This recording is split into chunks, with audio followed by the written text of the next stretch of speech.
everybody has their own personal reason why this place is valuable.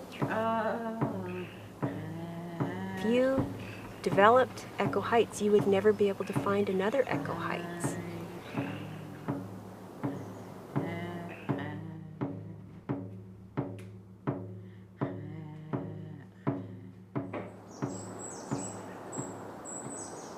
So my desire to speak to you would be that shared concern about what's happening to the land. And if we don't partner together, we're in big trouble, because you need to understand where we come from in our teachings. It's called traditional ways.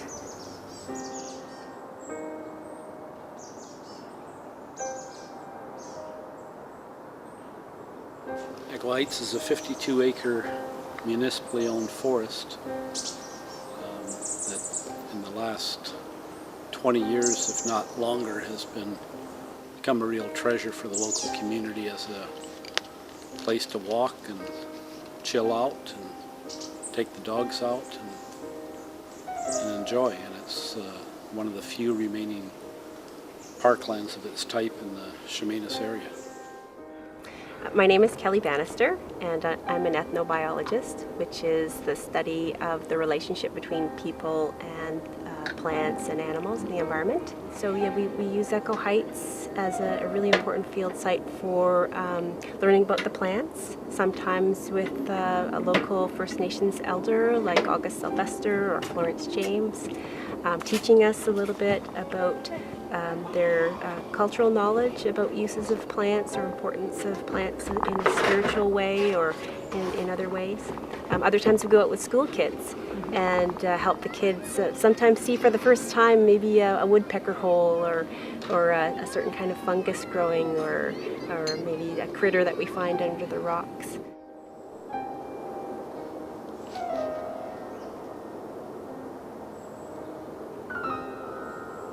Not just land, it has its purpose. And we only take from it what we need, not a whole lot. So when we go back, we'll have a blessing back to us for respecting, not taking everything out. So that's the meaning of it. So for you, you could understand our relationship. It's a symbiotic one. The municipal planners, in their wisdom, see this as a prime spot for development. Not necessarily this side of the forest that we're standing on right now, but the higher side that has, in quotes, million-dollar views. But there's so many other places within our community where development can happen. And this is an increasingly rare place in mid-Vancouver Island, and the reasons for protecting it far, far outweigh the reasons for developing it. There are other municipalities that are seeking out tracts of land that are just like Echo Heights. An intact chunk of land, 50-somewhat acres, is a reasonable size. The diversity that you see, you've got wetlands, you've got forest, you've got rocky outcroppings, you've got camas growing, you've got a diversity of little ecosystems all within that one area with interconnected trails. And it's a gem. It's something that you would never, if you developed Echo Heights, you would never be able to find another Echo Heights.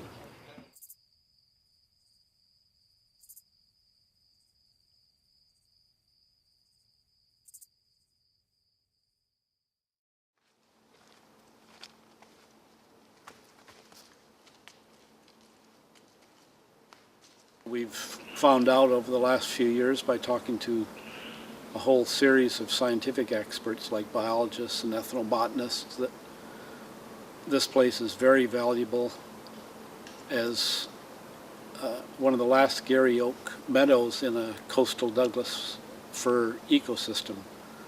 And we've also found out from our First Nation friends at both Penelakut and Halalt First Nations that this place has very significant cultural values going back centuries for the original peoples of this place.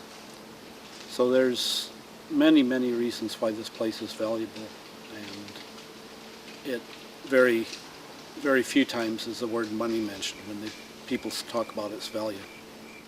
The thing about Echo Heights is that it offers us a very wide diversity of types of landscapes, all within that 52 acres. In a safe environment, there's trails, it's accessible, it's within walking distance. There's nothing like it that is accessible to the public in this area that you wouldn't have to drive a distance to. Well, over the last few years, numerous surveys from Ipsos Reid to Chemainus Residents Association sponsored surveys and municipal surveys, as well as environmental assessments and other scientific studies have shown that there's just overwhelming support in Chemainus and Greater North Cowichan for preservation of Echo Heights. We have a tremendous opportunity. We have knowledgeable experts who know about the history of the land. They know about the uses and importance of plants for all different purposes, be it practical or spiritual or medicinal. And these people like August Sylvester and Florence James and others, they're willing to come and help teach our children, all of our children, and help us understand what the importance of the forest is for all these different reasons to local First Nations. And you know, that's a precious opportunity that I would like to see supported, and I would like to support. Somehow we have to convince the powers that be, not only in North Cowichan about Echo Heights, but in their neighborhoods that are all around us, everywhere in BC and throughout Canada and through the rest of the world, that there's significant value to places like this and to natural places that can often be converted to dollars and cents. But it certainly makes a lot of sense to protect these places for their carbon offsetting abilities and their importance to people in this hectic modern life, to find quiet places and special places, and the great importance to children who are getting more and more divorced from the natural world, and this is a great living classroom. The humans are sacred, the land is sacred. Everything about what we do should be in our thoughts sacred. People, for a whole bunch of different reasons, are passionate about this place called Echo Heights. And I think when people are passionate, we need to listen to that, we need to understand that, we need to honor that. And that's what I encourage us to do.